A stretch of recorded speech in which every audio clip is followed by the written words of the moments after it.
우리 새아기 뱃속에 고추가 들었단다. 넌 재수 없는 계집년들 데리고 당장 꺼져. 셋째 딸을 낳고 몸조리도 못한 제 가슴에 시어머니가 꽂은 비수였습니다. 저는 딸만 셋을 낳았다는 이유 하나만으로 그 집안의 대역죄인이었죠. 3대 독자의 씨를 말린다며 짐짝처럼 내던져지던 그 차가운 겨울밤, 저는 피눈물을 삼키며 맹세했습니다. 두고 봐라. 내 딸들, 너희가 목매는 그 아들보다 1000배는 더 귀한 사람으로 만들겠다고요. 그리고 몇십 년 뒤, 제 복수는 가장 화려하고 잔인한 방법으로 완성되었는데요. 어머, 변호사님들이 내가 쫓아낸 그 계집애들이라고? 사색이 되어 뒷목을 잡고 졸도하는 시어머니를 보며 저는 박장대소했습니다. 핏줄마저 부정했던 그들에게 내린 가장 통쾌한 형벌, 지금부터 시원한 사이다 이야기를 시작합니다. 시작하기 전에 좋아요 버튼 꾹 눌러주세요. 여러분들 하루에 축복이 가득하길 기원합니다. 이야기는 아주 오래전 저랑 연년생인 여동생이 코올리게였던 시절로 거슬러 올라가야겠네요. 그래야 제가 왜 그토록 악착같이 살 수밖에 없었는지, 핏줄보다 더 진한 제 동생 명주가 저에게 어떤 존재인지 이해하실 테니까요. 제가 10살, 동생 명주가 9살 때였어요. 친정엄마가 암투병 끝에 돌아가시고 집에 온기가 채 식기도 전에 새엄마란 사람이 들어왔습니다. 아버지는 엄마가 죽자마자 기다렸다는 듯이 재혼을 서둘렀어요. 7살짜리 아들 하나를 데리고 들어온 그 여자는 처음엔 아버지 눈치를 보느라 우리 자매에게 웃어주는 척이라도 했죠. 아이고, 우리 명이랑 명주 예쁘기도 하지. 이제 엄마라고 불러라. 친엄마라고 생각해. 하지만 아버지가 출근하고 대문이 닫히는 순간 그 여자의 눈빛은 싸늘하게 돌변하곤 했습니다. 마치 우리를 집안에 있는 바퀴벌레 보듯이 쳐다보는데 어린 마음에도 그 눈빛이 얼마나 소름 끼쳤는지 몰라요. 그때 알았어야 했어요.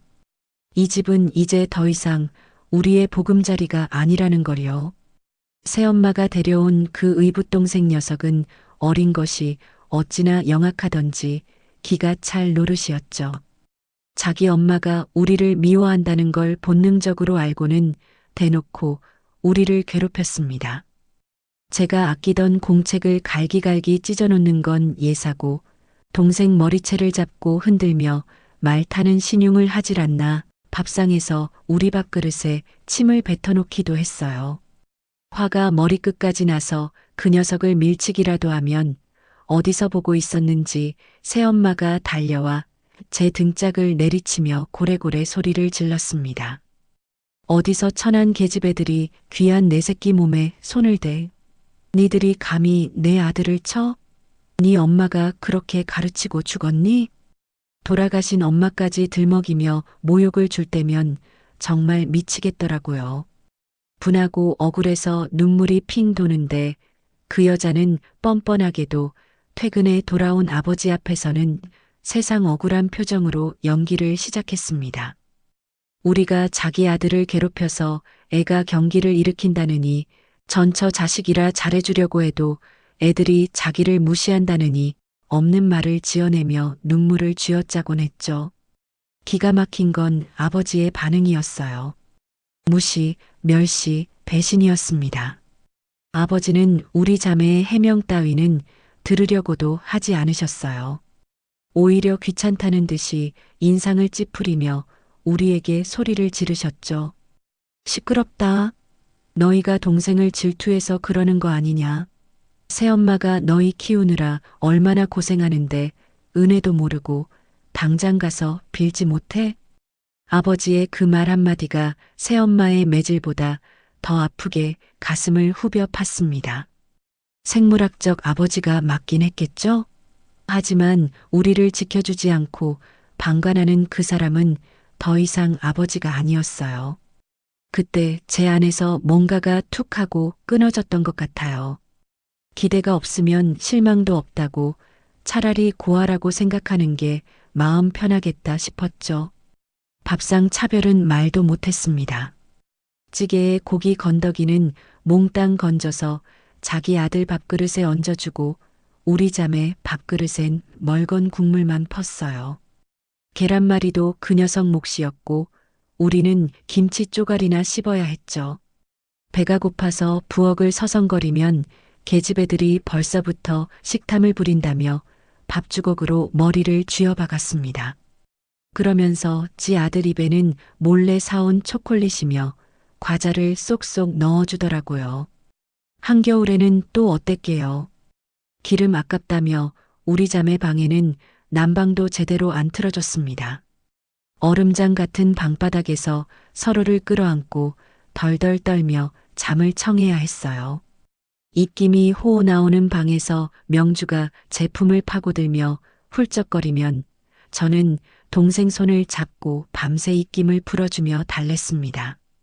언니야, 너무 추워. 엄마 보고 싶어. 동생의 울음 섞인 목소리를 들을 때마다 제 가슴은 찢어지는 것 같았어요. 우리가 무슨 큰 죄를 지었길래 이런 취급을 받아야 하는지 하늘이 원망스럽기까지 했습니다. 하지만 울고만 있을 수는 없었죠. 제가 무너지면 동생도 끝장이라는 생각에 이를 악물었습니다. 어느 날 밤이었어요. 억울하게 종아리를 맞고 퉁퉁 부은 다리를 절뚝이며 방으로 들어왔는데 동생이 이불을 뒤집어 쓰고 끄끄대며 울고 있더라고요. 이불을 들춰보니 동생 얼굴이 눈물 콧물로 범벅이 되어 있었어요. 그 작은 몸을 끌어안고 달래는데 동생이 제 손을 꼭 잡으며 말하더군요. 눈빛이 평소와 다르게 아주 매서웠어요. 언니야, 우리 도망가자. 나 여기 있기 싫어. 저 아줌마도 싫고 아빠도 싫어. 우리끼리 살면 안 돼? 내가 돈 벌게. 언니 공부시켜줄게. 그러니까 우리 나가자. 9살짜리 입에서 나올 소리가 아니잖아요. 가슴이 미어지면서도 정신이 번쩍 들었어요. 그래, 여기서 지내다가 말라 비틀어지느니 차라리 나가서 굶어 죽는 게 낫겠다 싶었죠. 저는 동생의 작은 손가락에 제 새끼손가락을 걸고 맹세했습니다. 그래, 명주야. 조금만 참자. 언니가 죽기 살기로 공부해서 서울로 대학 갈게. 그래서 자리 잡으면 너 바로 데리고 올게. 딱 10년만 버티자. 20살 되면 뒤도 돌아보지 말고 이 집구석 탈출하는 거야. 알았지? 그날부터 저는 사람이 아니라 독종이 되기로 작정했습니다. 학교에서는 선생님들조차 혀를 내두를 정도로 공부에만 매달렸고 집에서는 귀머거리, 벙어리 흉내를 내며 죽은 듯이 지냈죠.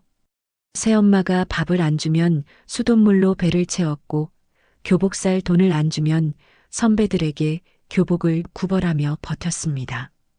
밤새 공부하다가 졸음이 오면 허벅지를 샤프로 찔러가며 잠을 쫓았어요. 피가 맺힌 허벅지를 볼 때마다 반드시 성공해서 이 집을 나간다는 주문을 외웠습니다. 지금 생각하면 어이없죠. 그 어린 나이에 무슨 깡으로 그랬는지 모르겠지만 그때는 그게 유일한 살 길이라고 믿었으니까요. 동생도 제 몫까지 감당하느라 고생이 많았어요. 제가 독서실에 처박혀 있는 동안 집안일은 오롯이 동생 차지였거든요. 설거지며 빨래며 그 고사리 같은 손이 퉁퉁 불어터지도록 일하면서도 동생은 군소리 한마디 안 했어요. 오히려 밤늦게 귀가하는 저를 기다렸다가 몰래 챙겨둔 사탕 같은 걸 건네며 웃어주곤 했죠. 언니, 이거 먹고 힘내. 나는 괜찮아. 언니만 서울 가면 나도 곧 갈 수 있잖아. 그 따뜻한 말 한마디가 얼마나 큰 힘이 됐는지 몰라요. 동생의 희생을 밟고 서 있다는 죄책감과 반드시 성공해서 보답해야 한다는 책임감이 저를 채찍질했습니다. 그렇게 지옥 같은 9년이 흘렀습니다. 고3 수험생이 되었을 때 새엄마는 노골적으로 대학 진학을 방해했죠. 문제집 살 돈은커녕 밤에 불 켜놓고 공부하면 전기세 아깝다고 두꺼비 집을 내려버리기도 했어요. 저는 촛불을 켜고 공부했고 문제집은 친구들이 다 푼 걸 얻어다가 지우개로 지워가며 다시 풀었습니다. 독서실 갈 돈이 없어서 학교 도서관 경비 아저씨에게 사정해 문 닫을 때까지 공부하다 오기도 했고요. 드디어 합격자 발표 날 떨리는 손으로 전화기를 들고 확인했을 때 수화기 너머로 들려오던 합격 소리에 저는 그 자리에 주저앉아 펑펑 울었습니다. 서울에 있는 4년제 대학교였어요. 뛸 듯이 기뻤지만 집안 분위기는 아주 살벌하더군요. 합격증을 내밀자 새엄마는 입을 삐죽거리며 비아냥거렸습니다. 계집애가 무슨 대학이야? 돈 잡아먹는 귀신이 따로 없네. 그 돈으로 우리 아들 학원이나 더 보내지. 아버지도 탐탁지 않은 표정으로 쳐다보시더군요. 등록금은 알아서 해라. 네가 좋아서 가는 거니 집에 손 벌릴 생각 마. 예상했던 일이라 놀랍지도 않았습니다. 저는 고등학교 때 틈틈이 했던 아르바이트비와 장학금을 합쳐 짐을 쌌습니다. 떠나는 날 아침 아버지는 코빼기도 안 비쳤고 새엄마는 안방 문을 굳게 닫고 나오지도 않았습니다. 오히려 잘 됐다는 듯이요. 저는 뒤도 돌아보지 않고 대문을 박차고 나왔습니다. 섭섭함이요? 아니요. 분노 때문인지 허탈함 때문인지 아니면 그 모든 것에서 벗어났다는 해방감 때문인지 눈물조차 나지 않더라고요. 서울에 올라와 학교 앞 허름한 고시원에 짐을 풀었을 때 곰팡 내 나는 좁은 방이었지만 저에게는 그곳이 궁궐보다 더 아늑하게 느껴졌습니다.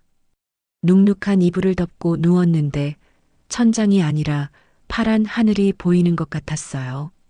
드디어 내 인생을 내 뜻대로 살 수 있다는 사실에 가슴이 벅차올랐죠. 하지만 진짜 행복은 1년 뒤에 찾아왔습니다. 고등학교를 졸업하자마자 동생 명주가 보따리 하나 달랑 들고 상경했거든요. 서울역 시계탑 앞에서 촌스러운 옷차림으로 서 있는 동생을 발견하고 달려가 끌어안았을 때 우리는 누가 먼저랄 것도 없이 펑펑 울었습니다. 서울역 광장이 떠나가라 울어댔어요. 지나가는 사람들이 쳐다보든 말든 상관없었습니다. 언니야, 나왔어. 진짜 왔어. 이제 우리 안 헤어지는 거지? 그럼, 이제 죽어도 같이 살고 살아도 같이 사는 거야. 동생은 대학 진학을 포기하고 바로 취업 전선에 뛰어들었습니다. 제가 말렸지만 동생 고집을 꺾을 수가 없었어요. 명주는 저보다 훨씬 현실적이고 강단이 있었거든요. 언니는 공부해서 성공해. 나는 돈 버는 게 더 좋아. 나중에 언니가 잘 돼서 나 호강시켜주면 되잖아. 우리 둘 다 대학 가면 굶어 죽어. 그렇게 동생은 공장이며 식당이며 닥치는 대로 일을 해서 제 학비와 생활비를 보태줬습니다. 아침 일찍 나가 밤늦게 들어와 퉁퉁 부은 다리를 주무르면서도 제 성적표를 보면 세상을 다 가진 듯 한박 웃음을 짓던 동생이었어요. 좁은 자취방에서 둘이 콩나물국에 밥을 말아 먹으면서도 우리는 마냥 좋았습니다. 보일러가 고장나 찬물로 머리를 감아도 쥐가 나오는 반지하 방이라도 서로가 있어서 웃을 수 있었죠. 부모님과는 연락을 완전히 끊었습니다. 처음엔 혹시나 해서 공중전화로 집에 전화를 걸어본 적이 있었어요. 그런데 새엄마가 전화를 받자마자 너희들 잘 살고 있니? 돈 좀 보내라며 뻔뻔하게 요구하더군요. 그 순간 정신이 번쩍 들었습니다. 기대할 곳은 없구나. 가족이라는 이름의 족쇄를 끊어내야 우리가 사는구나 하고요. 다신 전화 안 해. 우리 찾지 마세요. 수화기를 내동댕이 치듯 끊어버리고 그 길로 전화번호도 바꿨습니다. 그렇게 우리는 서울 하늘 아래서 혈육이라고는 달랑 둘뿐인 외로운 섬이 되어 서로를 지켰습니다. 명주는 저에게 엄마이자 아빠였고 저 또한 명주에게 부모이자 친구였습니다. 가난했지만 비로소 숨통이 트이는 삶이었어요. 누가 시키지 않아도 서로를 위해 밥을 차리고 아프면 밤새 간호해주고 좋은 일이 있으면 내 일처럼 기뻐해주는 진짜 가족을 만든 거죠. 가끔 명주가 월급날이라고 치킨 한 마리를 사들고 오는 날이면 우리는 작은 상을 펴놓고 파티를 열었습니다. 맥주 한 캔을 나눠 마시며 미래를 꿈꿨어요. 언니, 나중에 돈 많이 벌면 뭐 하고 싶어? 나는 일단 너랑 같이 살 넓은 아파트 사고 싶어. 볕 잘 들고 곰팡이 없는 집. 나는 빨간 스포츠카 사고 싶어. 그거 타고 언니 태워서 바다 보러 갈 거야. 그래, 우리 꼭 그렇게 살자. 저 인간들 보란 듯이 떵떵거리며 살자. 그때는 별 생각 없었어요. 그저 이 행복이 영원할 줄 알았고 우리가 만든 이 작은 성벽 안에서라면 세상 어떤 풍파도 막아낼 수 있을 거라고 믿었습니다. 하지만 운명이란 게 참 얄궂더라고요. 잔잔한 호수에 돌을 던지듯 제 인생에 또 다른 선택의 순간이 다가오고 있었으니까요. 그때 알았어야 했어요. 이 평온함이 폭풍 전야였다는 것을요. 제 인생을 송두리째 뒤흔들 그 남자를 만나기 전 우리 자매의 가장 빛나고 애틋했던 시절이었죠. 대학교 졸업식 날 저는 학사모를 던지며 세상을 다 가진 기분이었습니다. 하지만 진짜 기적은 그 뒤에 일어났어요. 하늘이 도운 건지 아니면 우리 자매의 간절함이 통했는지 제가 동생이 다니던 중견기업 관리직으로 덜컥 합격해버린 겁니다. 동생은 생산팀, 저는 총무팀. 비록 부서는 달랐지만 아침마다 나란히 출근 버스에 몸을 싣고 회사 정문을 통과할 때의 그 짜릿함이란 이루 말할 수 없었죠. 점심시간이면 구내식당 구석진 자리에 앉아 킥킥대며 밥을 먹고 퇴근길에는 시장에 들러 떡볶이를 사 먹으며 하루의 피로를 풀었습니다. 지옥 같던 집을 탈출해 서울 하늘 아래 우리 둘만의 성을 쌓고 이제는 번듯한 직장인까지 되었으니 더 바랄 게 없다고 생각했죠. 그때는 몰랐습니다. 그 평범하고 달콤한 일상 속에 독이 든 성배가 기다리고 있을 줄은요. 그 남자는 입사 동기였습니다. 신입사원 연수 때부터 유난히 사람 좋게 웃으며 분위기를 주도하던 사람이었죠. 총무팀 업무가 손에 익지 않아 쩔쩔매고 있을 때면 귀신같이 나타나서 믹스커피 한 잔을 건네주곤 했습니다. 김 부장님 또 히스테리 부리죠? 저 인간 원래 저래요. 마음에 담아두지 마요. 이거 마시고 힘내요. 그 따뜻한 말 한마디, 다정한 눈빛에 꽁꽁 얼어붙어 있던 제 마음이 봄눈 녹듯 스르르 녹아버렸나 봅니다. 퇴근 후 회사 근처 호프집에서 동기들과 어울리다가 어느 순간부터는 둘만 남아서 술잔을 기울이는 날이 많아졌죠. 상사 뒷담화로 시작된 대화는 서로의 가정사, 고민거리로 이어졌고 저는 그 사람이 제 아픈 과거까지 감싸 안아줄 유일한 안식처라고 착각했습니다. 아빠의 부재, 가족의 따뜻함에 목말라 있던 저에게 그는 너무나도 완벽한 내 편처럼 보였거든요. 그렇게 우리는 비밀산의 연애를 시작했고 저는 1년 만에 결혼을 결심하게 되었습니다. 가장 먼저 이 기쁜 소식을 알리고 싶은 사람은 당연히 제 동생 명주였어요. 월급을 모아서 산 근사한 원피스를 차려입고 동생을 회사 앞 레스토랑으로 불러냈죠. 남자친구를 소개하는 자리였기에 제 심장은 터질 듯 두근거렸습니다. 하지만 그날의 식사는 제 예상과는 전혀 다른 방향으로 흘러갔습니다. 남자는 시종일관 명랑하게 떠들었지만 동생의 표정은 시간이 지날수록 딱딱하게 굳어갔거든요. 결정적인 장면은 주문한 스테이크가 나왔을 때였습니다. 남자가 주문한 것보다 굽기가 좀 더 익혀서 나오자 그는 갑자기 종업원을 부르더니 미간을 찌푸리며 짜증을 냈습니다. 이봐요. 내가 미디엄 레어라고 했지 언제 웰던으로 달라고 했습니까? 사람 말귀를 못 알아들어요? 당장 다시 해와. 종업원이 연신 죄송하다고 고개를 숙이는데도 그는 분이 안 풀리는지 혀를 차며 포크를 테이블에 거칠게 내려놓더군요. 그러고는 저와 동생을 보며 언제 그랬냐는 듯 생글거리는 얼굴로 말했습니다. 아, 미안해요. 내가 입맛이 좀 예민해서. 명주 씨는 뭐 더 필요한 거 없어요? 그 이중적인 태도에 저는 당황했지만 자기 의견이 똑부러지네 하고 애써 넘기려 했습니다. 하지만 제 동생, 그 똑쟁이 명주는 달랐습니다. 식사를 마치고 남자를 먼저 보낸 뒤 동생은 제 손을 잡고 심각한 얼굴로 말했죠. 언니야, 저 사람 절대 안 돼. 당장 헤어져. 저는 깜짝 놀라 이유를 물었지만 동생의 대답은 단호했습니다. 언니는 못 봤어? 아까 종업원한테 하는 행동 말이야.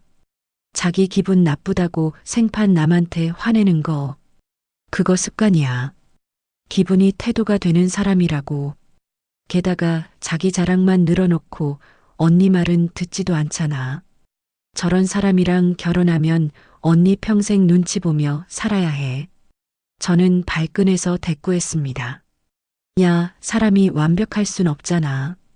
그리고 자기 의견 똑부러지게 얘기하는 거 아니야? 나한테는 얼마나 잘하는데. 그러자 동생이 울상이 되어 제 어깨를 흔들며 호소하더군요. 언니, 제발 정신 차려. 저 사람 눈빛이 우리 아빠랑 똑같아. 밖에서는 호인인 척하고 집안 사람 잡을 관상이라고. 내가 언니보다 사회생활 먼저 했잖아. 내 눈 믿어. 저 인간은 아니야. 하지만 콩깍지가 씌어도 단단히 씌었던 저는 동생의 급히 끓는 조언을 질투나 걱정쯤으로 치부해버렸습니다. 오히려 화를 내며 자리를 박차고 일어났죠. 너 지금 언니가 행복해지려는데 축복은 못해줄 망정 초를 쳐? 나 이번 한 번만 믿어줘. 네 말대로 별로인 사람이라면 내가 데리고 살면서 사람 만들면 되잖아. 지금 생각하면 제 입을 꿰매버리고 싶은 심정입니다. 대학까지 나온 제가 고등학교 졸업하고 산전수전 다 겪으며 세상 이치를 깨달은 동생보다 얼마나 어리석고 멍청했는지 그때는 몰랐으니까요. 결국 저는 동생의 반대를 무릅쓰고 결혼을 강행했습니다. 상견례 날짜를 잡고 예식장을 예약하는 동안 동생은 몇 번이나 저를 말리려다 결국 포기하고 한숨을 내쉬더군요. 그래. 언니가 정 그렇다면 어쩔 수 없지. 대신 힘들면 언제든 나한테 와야 해. 알았지? 결혼 준비 과정에서 가장 큰 문제는 혼주석이었습니다. 아버지와 새엄마에게 연락을 해야 하나 말아야 하나 수없이 고민했죠. 하지만 결론은 부르지 않는다였습니다. 그 사람들은 내 부모가 아니라고, 내 인생에 다시는 드리고 싶지 않다고 독하게 마음먹었으니까요. 시댁에는 부모님이 일찍 돌아가셨다고 거짓말을 했습니다. 나중에 들통날까봐 조마조마했지만 당장은 그 방법밖에 없었어요. 드디어 결혼식 날이 밝았습니다. 하얀 웨딩드레스를 입고 신부 대기실에 앉아 있는데 문이 열리고 동생이 들어왔습니다. 곱게 한복을 차려입은 동생을 보자마자 눈물이 왈칵 쏟아지더군요. 20대, 한창 예쁘게 꾸미고 연애할 나이에 언니 뒷바라지 하느라 고생만 한 내 동생. 그날 동생은 제 손을 꼭 잡으며 말했습니다. 울지 마, 바보야. 화장 번져. 오늘 언니가 세상에서 제일 예뻐. 기죽지 말고 당당하게 걸어 들어가. 내가 있잖아. 식이 시작되고 화촉점화 순서가 되었습니다. 사회자가 어머니들 입장을 외치자 식장 안이 술렁거리기 시작했습니다. 당연히 시어머니 혼자 걸어 나올 거라 생각했었는데 시모 옆에서 누군가 당당하게 걸어 나오고 있었으니까요. 바로 제 동생 명주였습니다. 하객들이 수군거리는 소리가 귓가에 윙윙거렸습니다. 어머, 제가 엄마일 리는 없잖아. 부모님 안 계신다더니 동생이 혼주 역할 하는 거야? 아이고, 딱해라. 어린 아가씨가 무슨 죄야. 하지만 동생은 아랑곳하지 않았습니다. 꼿꼿하게 허리를 펴고 마치 자신이 제 엄마라도 되는 양의연한 표정으로 화촉점화를 하고 혼주석에 앉아 있었죠. 남들은 손가락질할지 몰라도 저에게는 그 모습이 세상 그 어떤 부모보다 든든하고 자랑스러웠습니다. 나를 낳아준 건 부모지만 나를 살게 하고 키운 건 오직 저 아이, 내 동생 하나뿐이라는 사실을 뼈저리게 느꼈으니까요. 신부 입장을 하며 동생과 눈이 마주쳤을 때 동생은 소리 없이 입모양으로 말해주었습니다. 잘 살아, 언니. 그 순간 저는 다짐했습니다. 이 아이를 위해서라도 보란 듯이 잘 살겠노라고. 남편이 된 그 사람도 시댁 식구들도 동생이 혼주석에 앉은 것에 대해 처음엔 당황한 기색이었지만 겉으로는 이해해주는 척하더군요. 시어머니는 제 손을 잡으며 말했습니다. 아이고 새아가 고생 많았겠구나. 이제 우리 집 식구 됐으니 외로워 말고 잘 살아보자. 우리 아들이 너 많이 아끼니까 행복할 거야. 저는 그 가식적인 따뜻함에 또 한 번 속아 넘어가고 말았습니다. 아, 내가 시집은 잘 왔구나. 시어머니도 좋으신 분이고 남편도 나를 사랑하니 이제 고생 끝이구나. 라고요. 정말이지 어리석기 짝이 없는 착각이었죠. 그들이 보여준 친절이 동정심을 가장한 우월감이었다는 것을, 그리고 그 우월감이 무너지는 순간 얼마나 잔인하게 돌변할 수 있는지 그때는 꿈에도 몰랐습니다. 신혼여행을 다녀와서 동생에게 전화를 걸어 시댁 식구들이 너무 잘해준다. 네가 걱정하던 그런 일은 없을 거야라고 자랑을 늘어놓았습니다. 동생은 수화기 너머로 씁쓸하게 웃으며 대답했죠. 다행이네. 그래도 언니 명심해. 사람은 쉽게 안 변해. 무슨 일 있으면 참지 말고 바로 말하고. 동생의 그 말이 예언처럼 적중하기까지는 그리 오랜 시간이 걸리지 않았습니다. 남들은 깨가 쏟아진다는 신혼여행에서 돌아와 짐을 풀기도 전이었는데요. 현관문을 열자마자 남편이란 작자가 대뜸 소파의 대자로 눕더니 이러는 겁니다. 아, 이제야 살 것 같네. 명희야, 엄마한테 전화 좀 해. 나 피곤해서 못하겠어.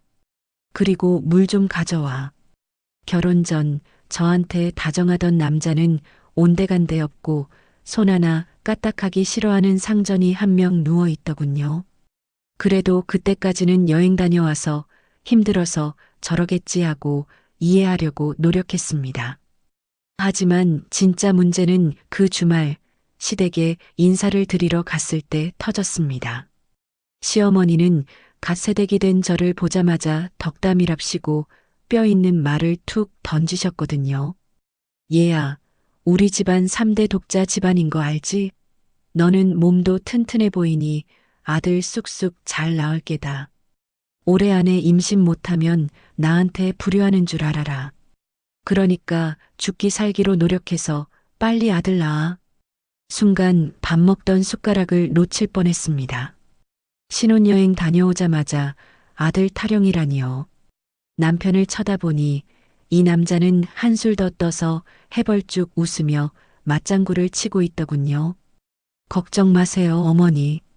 제가 누굽니까? 명희 너 들었지? 오늘부터 몸 관리 잘해.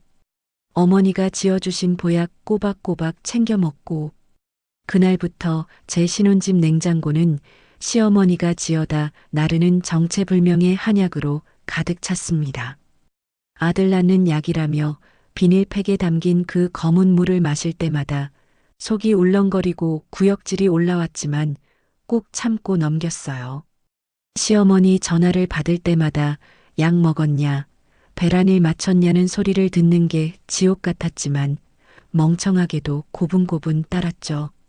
숙제하듯 의무방어전을 치르며 노력한 끝에 덜컥 임신이 됐습니다.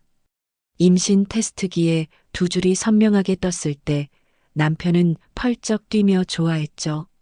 맞지? 내가 해낸다니까. 어머니한테 당장 전화해.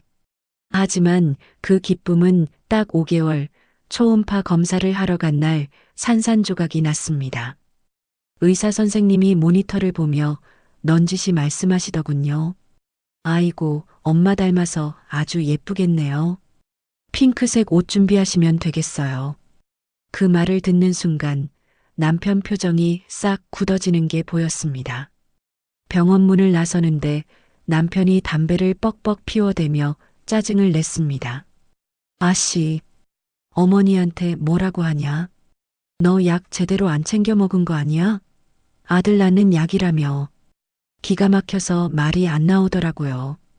제 뱃속에 있는 생명을 축복해주지는 못할 망정, 시어머니 핑계대며 저를 탓하는 그 꼴을 보니 정이 뚝 떨어졌습니다. 시어머니요? 계집애라고? 쯧쯧. 첫 끝발이 개끝발이라더니 몸조리나 잘해라.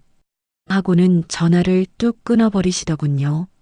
그날 이후 출산할 때까지 시댁에서는 전화 한 통 없었습니다. 첫째 지은이를 낳고 저는 오기가 생겼습니다.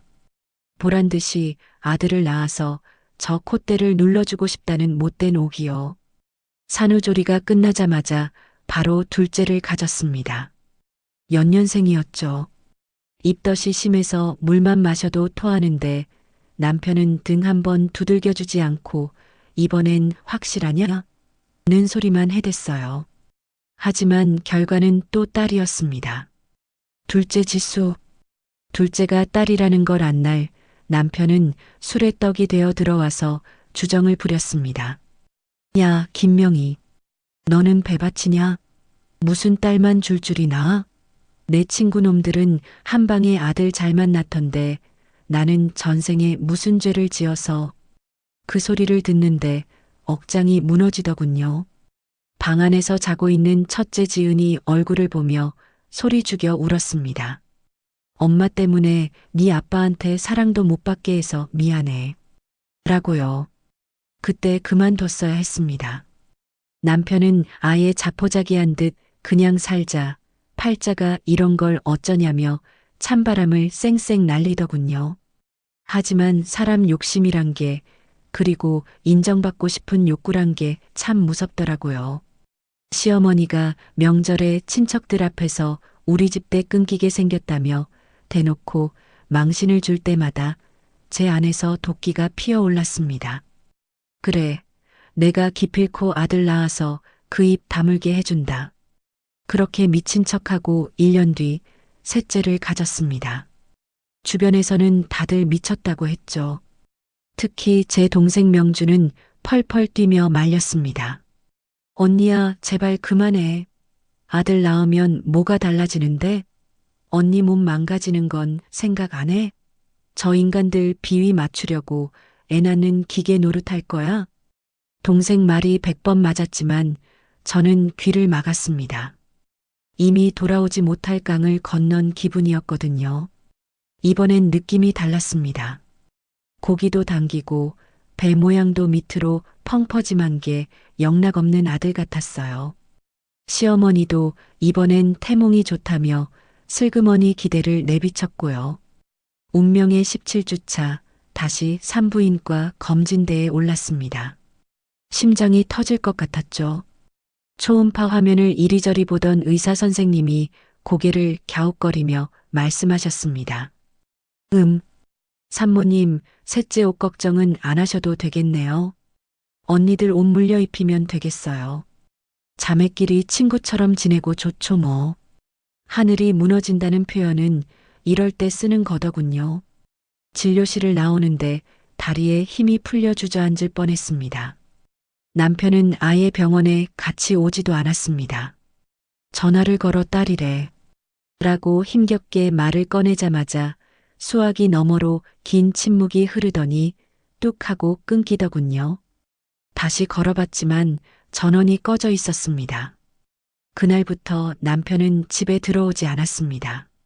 짐을 싸서 나간 것도 아니고 그냥 증발해버린 겁니다. 임신한 몸으로 어린 연년생 두 딸을 돌보며 남편을 기다리는 밤은 지옥 그 자체였습니다. 밤마다 현관문 소리에 귀를 기울였지만 들려오는 건 술 취한 행인의 고성방가뿐이었죠. 동생 명주가 반찬을 싸들고 집에 왔을 때 저는 퉁퉁 부은 눈으로 멍하니 앉아 있었습니다. 집안 꼴은 엉망이고 싱크대에는 설거지가 산더미처럼 쌓여 있었죠. 동생이 그 꼴을 보더니 냄비를 집어던지며 소리쳤습니다. 언니, 정신 차려. 형부란 인간 안 들어오면 차라리 잘 된 거야. 그따위 인간 기다리지 마. 내가 있잖아. 내가 결혼 안 할 테니까 이혼해. 우리 둘이서 애셋 못 키우겠어? 저딴 집구석에 목매지 말고 우리끼리 살자고. 동생은 제 손을 잡고 펑펑 울었습니다. 저보다 더 서럽게, 저보다 더 분해하며 울어주는 동생을 보며 비로소 정신이 들더군요. 그래, 남편은 남이다. 핏줄도 뭣도 아닌 종이 한 장으로 묶인 남이다. 하지만 내 뱃속의 아이는 내 피고 내 살이다. 내가 지켜야 한다. 남편이 가출한 상태에서 산통이 왔습니다. 새벽 2시 양수가 터지는데 옆에 아무도 없었죠. 자는 아이들을 깨워 옆집에 맡겨놓고 동생에게 전화를 걸어 병원으로 오라 하고는 택시를 잡아탔습니다. 분만실에 들어가서 혼자 끙끙 앓으며 셋째 지영이를 낳았습니다. 탯줄도 명주가 잘라줬죠. 아기를 낳고 입원실에 누워 있는데 남편은커녕 시어머니조차 코빼기도 안 비치더군요.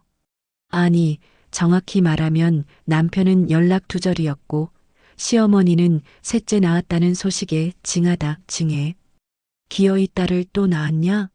하며 비아냥거리는 전화 한 통 한 게 전부였습니다. 산후조리원이요? 꿈도 못 꿨습니다. 남편이 생활비 카드를 정지시켜버리는 바람에 당장 병원비 내기도 빠듯했거든요. 동생이 모아둔 적금을 깨서 병원비 내고 미역국을 끓여 날랐습니다. 퇴원하고 집에 왔는데 온기 하나 없는 싸늘한 방바닥에 갓난쟁이를 눕히며 하염없이 눈물만 흘렸죠. 그런데 기가 막힌 건 남편은 안 들어오는데 시어머니는 불쑥불쑥 들이닥쳤다는 겁니다. 손녀딸 보러 온 거냐고요? 천만에요. 집안 꼴이 이게 뭐냐 감시하러 온 거였습니다. 야, 너는 남편이 집을 나갔는데 잠이 오냐?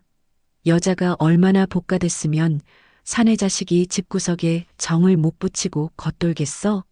네가 덕이 부족해서 그런 거다. 딸 셋 낳아놓고 뭐가 그리 당당해서 누워있어? 산모 미역국은커녕 냉장고를 뒤져 맛있는 반찬만 쏙쏙 골라 챙겨가면서 저런 악담을 퍼붓고 가는데 정말 딱 꿀밤 한 대 때리고 싶었죠. 그때 알았어야 했습니다. 남편이 단순히 딸이라 실망해서 나간 게 아니라는 걸요. 그 인간에게는 이미 딴 주머니가 아니 딴 살림이 있었다는 걸 눈치챘어야 했습니다. 3대 독자의 씨를 말린다며 저를 죄인 취급하던 그들의 추악한 이면에는 상상조차 못한 더러운 비밀이 숨겨져 있었으니까요.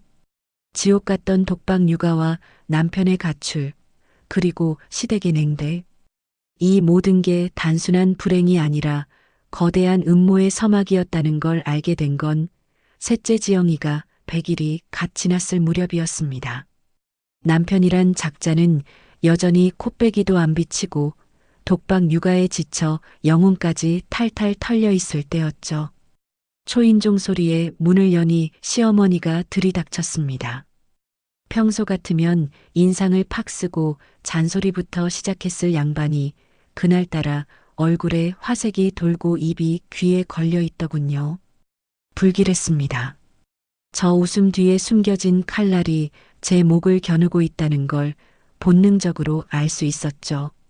시어머니는 거실 한복판에 털썩 주저앉더니 대뜸 폭탄을 터뜨렸습니다. 예, 너 짐 싸라. 당장. 저는 젖병을 삶다 말고 어안이 벙벙해서 되물었죠. 네, 짐을 싸라뇨? 갑자기 무슨 말씀이세요? 시어머니는 코웃음을 치며 주머니에서 초음파 사진 한 장을 꺼내 제 앞에 획 던졌습니다. 이게 뭔 줄 아냐? 고추다, 고추. 우리 집안대를 이을 귀한 손주란 말이다. 네 남편이 만나는 여자가 뱃속에 아들을 품었단다. 내가 그 소식 듣고 며칠 잠을 못 잤다. 귀한 손주 볼 생각에 가슴이 벌렁거려서 순간 머리를 둔기로 맞은 듯 멍해지더군요. 남편이 바람난 것도 모자라 그 여자가 임신을 했다? 그것도 아들을? 시어머니는 제 표정 따위는 아랑곳하지 않고 신이 나서 떠들어댔습니다. 너는 딸만 줄줄이 셋 낳아놓고 무슨 염치로 이 집에 눌러 앉아 있냐? 재수없는 계집년들 데리고 썩 꺼져라. 그 여자가 들어와서 내 손주 낳고 몸조리해야 한단다. 위자료는 섭섭지 않게 챙겨줄 테니 핏덩이 데리고 당장 나가. 그 말을 듣는 순간 제 등골을 타고 소름 끼치도록 익숙한 기시감이 스쳐 지나갔습니다. 오래전 새엄마가 제 아들을 데리고 들어오던 날 우리 자매를 벌레 보듯 쳐다보며 내쫓으려 했던 그 지옥 같던 집구석이 겹쳐 보였거든요.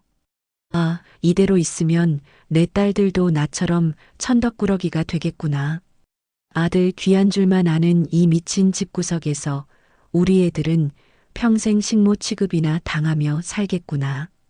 그 공포가 엄습하자 오히려 머릿속이 차갑게 식으면서 정신이 번쩍 들었습니다. 그때 현관문이 열리고 그동안 잠수 탔던 남편이 쭈뼛거리며 들어오더군요. 시어머니 뒤에 숨어서 기어들어가는 목소리로 말했습니다. 명희야, 미안하다. 그렇게 됐다. 아들 생겼으니 이혼 좀 해줘라. 너도 딸 셋 데리고 사는 게 맘 편하지 않겠냐? 순간 울컥해서 내가 바짓가랑이라도 잡고 매달릴 줄 알았냐고 따질 뻔했어요. 저는 그 찌질한 몰골을 보며 피식 웃음이 나왔습니다. 저런 인간 때문에 내 인생을 허비했다니 눈물이 아니라 헛웃음이 나오더라고요. 저는 떨리는 손을 주먹 쥐고 차갑게 내뱉었습니다. 그래, 이혼해줄게. 내가 겪어봐서 아는데 아들 귀한 줄만 아는 미친 집구석에 우리 귀한 애들 더 받자 평생 신모 노릇밖에 더 하겠어?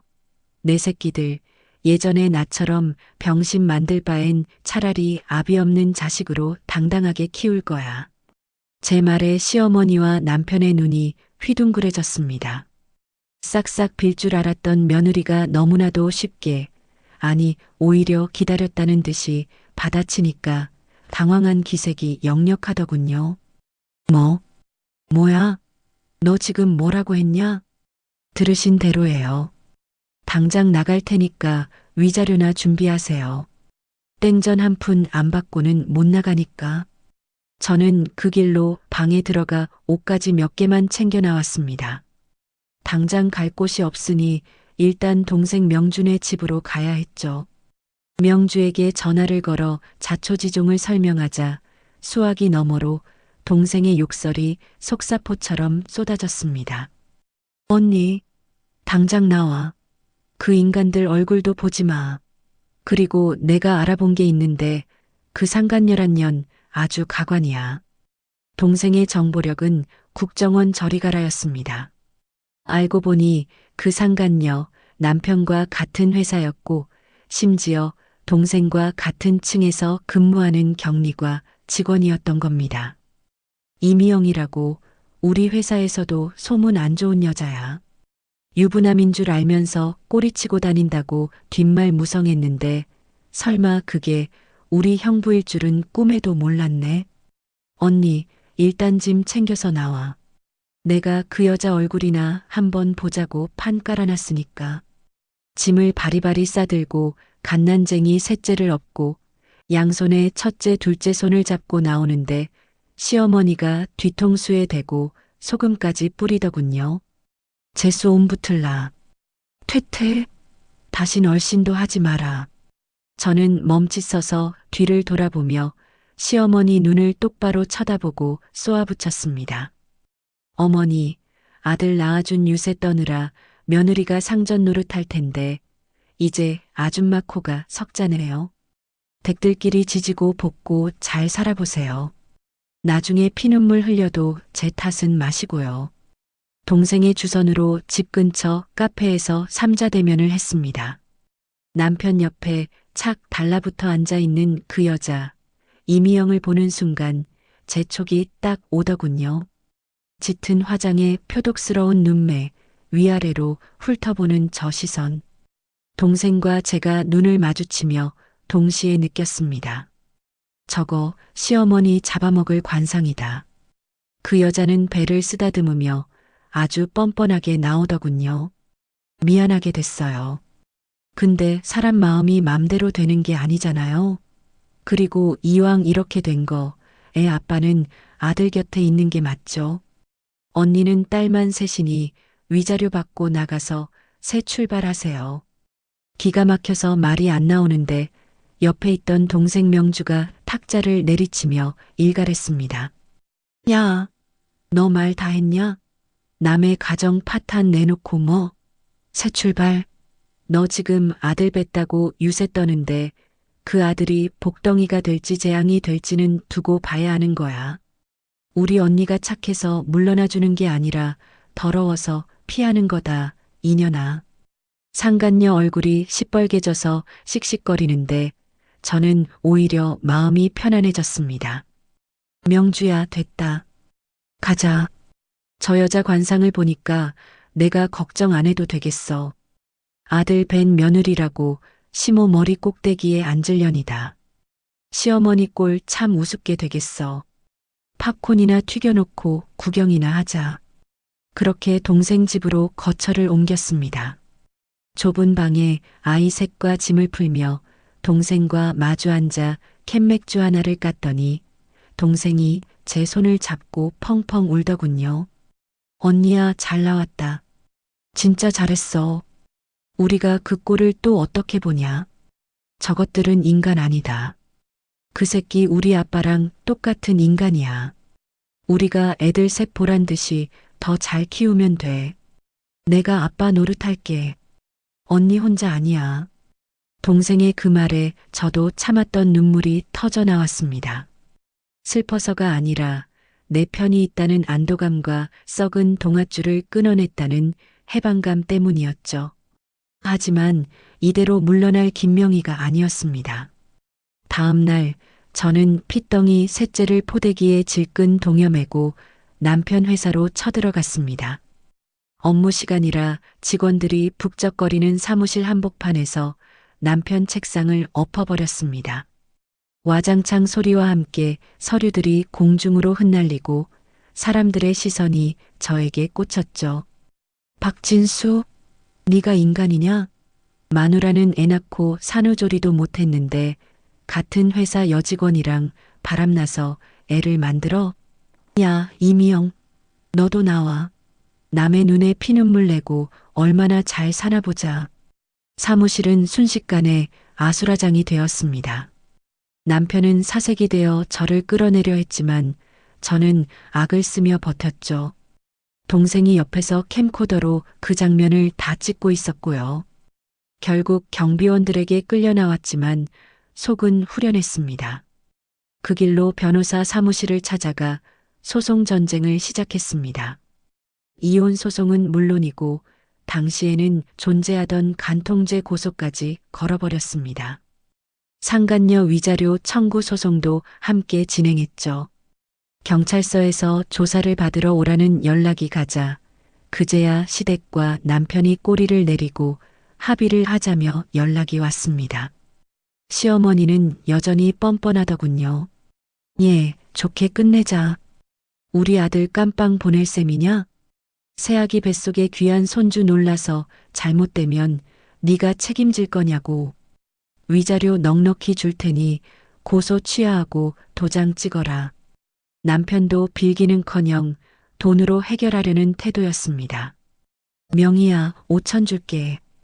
5천이면 너희 19살 집은 구할 수 있잖아. 애들 양육비는. 지금 내 형편 알지? 나중에 여유되면 줄게. 일단 도장부터 찍자. 마음 같아서는 둘 다 콩밥을 먹이고 싶었지만 현실을 생각해야 했습니다. 당장 아이 셋을 데리고 살 길도 막막했고 긴 소송을 이어갈 기력도 없었으니까요. 복수보다 중요한 건 내 새끼들의 미래였습니다.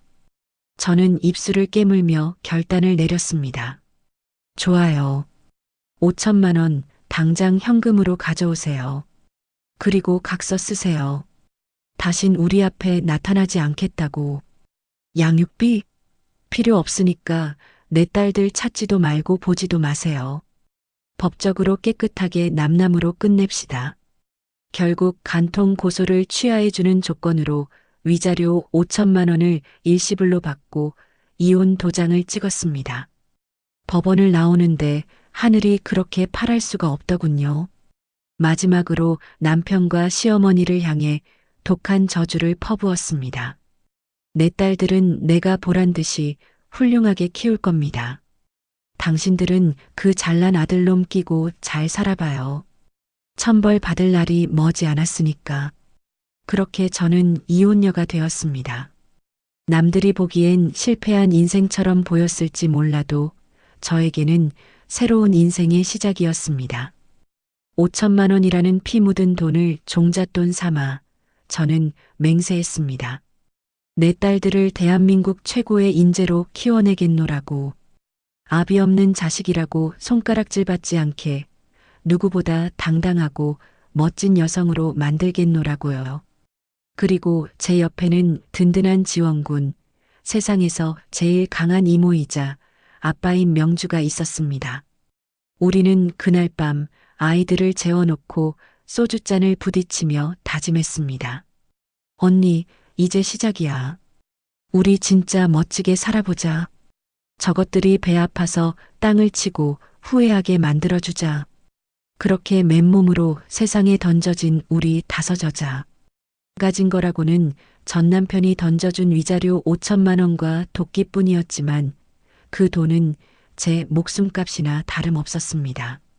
저는 맹세했습니다. 이 돈 한 푼도 허투루 쓰지 않고 오로지 우리 딸들 교육에 쏟아붓겠다고요. 아비 없는 자식이라 못 배웠다는 소리, 내 눈에 흙이 들어가도 듣게 하지 않겠다는 오기가 서렸던 겁니다. 하지만 현실은 녹록지 않았습니다. 닥치는 대로 회사 격리일부터 식당 설거지, 파출부 일을 하며 돈을 벌었지만 아이들 기죽지 않게 키우는 건 쉬운 일이 아니었거든요. 특히 잊을 수 없는 날이 있습니다. 우리 큰딸 지은이의 초등학교 운동의 날이었어요. 운동장에는 망국기가 펄럭이고 아이들은 청팀 백팀 머리띠를 두르고 신이 나서 뛰어다니는데 제 가슴은 숫덩이처럼 타들어갔습니다. 아빠와 함께 달리기 순서가 다가오고 있었으니까요. 방송에서 자 아빠 손잡고 출발선에 서세요. 라는 멘트가 나오자마자 여기저기서 아빠들이 아이들 목마를 태우거나 손을 잡고 우르르 뛰어나오더군요. 그런데 우리 지은이는 고개를 푹 숙인 채 운동장 구석에서 발로 땅만 파고 있는 겁니다. 주변 학부모들이 수군거리는 소리가 제 귓가에 윙윙거렸습니다. 어머, 쟤는 아빠가 안 왔나 봐. 무슨 일 있나? 혼자 서 있는 거 봐. 짠해서 어쩌냐?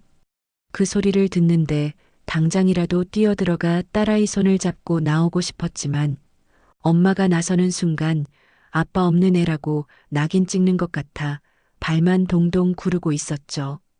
그때였습니다. 운동장 입구 쪽에서 뿌연 흙먼지가 일더니 누군가 비켜요. 비켜. 라고 고래고래 소리를 지르며 달려오는 겁니다. 회사에 반차를 내고 달려온 제 동생 명주였습니다. 땀으로 범벅이 된 얼굴로 운동장에 뛰어든 명주는 선생님을 향해 대뜸 손을 번쩍 들며 외쳤습니다. 선생님, 여기 아빠 왔습니다. 제가 얘 아빠예요. 늦어서 죄송합니다. 순간 운동장에 있던 모든 사람의 시선이 집중됐죠. 선생님도 당황해서 아, 이모님이세요? 라고 묻는데 명주는 아랑곳하지 않고 지은이 손을 낚아채듯 잡으며 말했습니다. 이모 아니고 아빠나 다름없어요. 지은아, 뛰어. 이모가 저 배불뚝이 아저씨들 다 이겨줄게. 출발 총성이 울리고 명주는 정말 미친 사람처럼 달렸습니다. 남자들 틈바구니에서 기죽기는커녕 악착같이 앞만 보고 달리더군요. 그런데 반환점을 돌다가 그만 다른 아빠 발에 걸려 넘어지고 말았습니다. 아! 하는 비명과 함께 무릎이 깨져 피가 철철 흐르는데 명주는 아픈 기색도 없이 벌떡 일어나 지은이 손을 다시 잡았습니다. 안 늦었어. 뛰어. 우리 지은이 1등 해야지. 절뚝거리면서도 기어이 다른 아빠들을 제치고 결승선 테이프를 끊었을 때 저는 펑펑 울고 말았습니다.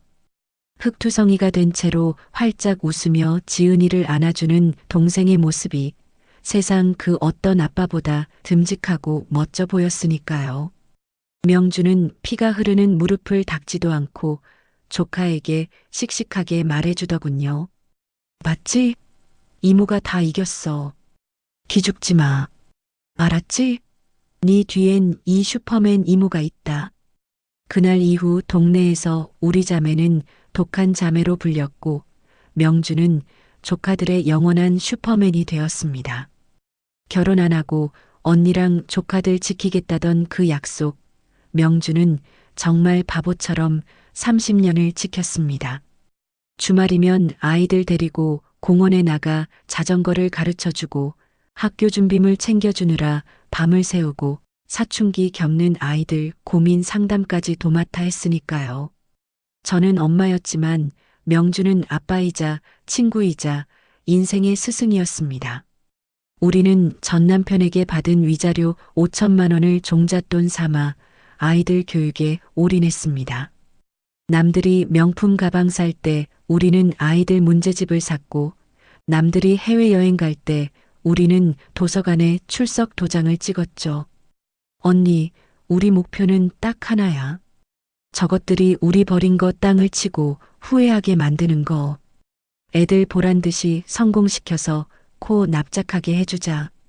동생의 그 독한 주문이 통했는지 아이들은 정말 기적처럼 자라주었습니다.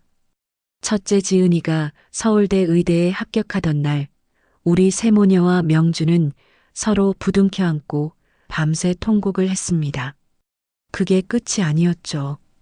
둘째 지수와 셋째 지영이도 언니를 따라 죽기 살기로 공부하더니 나란히 사법고시에 합격해 변호사가 된 겁니다. 동네에 플래카드가 걸리고 사람들이 자식 농사 대박 났다며 부러워할 때 저는 하늘을 보며 남편과 시어머니에게 속으로 외쳤습니다. 보고 있냐? 너희가 버린 딸들이 이렇게 컸다. 아들 타령하며 쫓아낼 땐 언제고 이제 배 아파서 어쩌냐? 하고요. 하지만 제가 진짜 가슴 뭉클했던 순간은 따로 있습니다. 의사가 된 첫째 지은이가 첫 월급을 타던 날이었어요. 봉투를 들고 오더니 대뜸 이모 손을 잡고 어디론가 가자고 하더군요. 백화점에 가서 옷이라도 사주려나 보다 했는데 도착한 곳은 다름 아닌 피부과였습니다. 지은이는 선배에게 이모 무릎을 보여주며 말했습니다. 선배, 흉터 좀 제일 좋은 레이저로 지워주세요. 우리 이모 훈장이거든요. 나 초등학교 운동회 때 1등 만들어주려다 생긴 거예요. 제가 돈 벌면 이거 제일 먼저 없애주고 싶었어요. 그 말을 듣는데 명주의 눈시울이 붉어지더군요.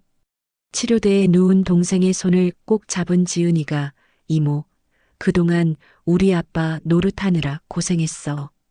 이제 이 흉터는 지우고 예쁜 치마만 입자. 라고 속삭였습니다. 그 모습을 지켜보던 저도 주책맞게 눈물이 쏟아져서 혼났습니다. 피 한 방울 안 섞인 이모가 핏줄인 아비보다 더 깊은 사랑으로 키워낸 결실을 보는 것 같아서요. 세월이 흘러 지금 우리 집 풍경은 그야말로 꽃밭입니다. 의사 딸 하나에 변호사 딸 둘. 둘째와 셋째는 의기투합해서 자매 법률사무소를 개업했는데 개업식 날 화환이 들어올 자리가 없을 정도였죠. 명주는 이제 내 노후 자금은 너희들이니 결혼 같은 거 안 해도 배부르다며 조카 바보의 면모를 유감없이 발휘하고 있습니다. 딸들도 주말이면 이모 맛있는 거 먹으러 가자, 이모 영화 보러 가자 하며 엄마인 저보다 이모를 더 챙기니 가끔은 질투가 날 지경이라니까요. 건너 들리는 소문에 의하면 그 대단하신 귀한 아들 때문에 시댁은 바람 잘 날이 없다고 하더군요. 오냐오냐 키운 아들놈이 사고만 치고 다녀서 집안 기둥뿌리가 뽑혔다는 소문이 파다했습니다. 언니 봤지? 인과응보라는 말이 괜히 있는 게 아니야. 우리는 남자 없이 여자 다섯이서 세상 부러울 것 없이 살잖아. 이게 진짜 승리야. 저녁 식탁에 둘러앉아 갈비찜을 뜯으며 명주가 호탕하게 웃을 때 저는 비로소 지난 세월의 한이 눈 녹듯 사라지는 걸 느꼈습니다.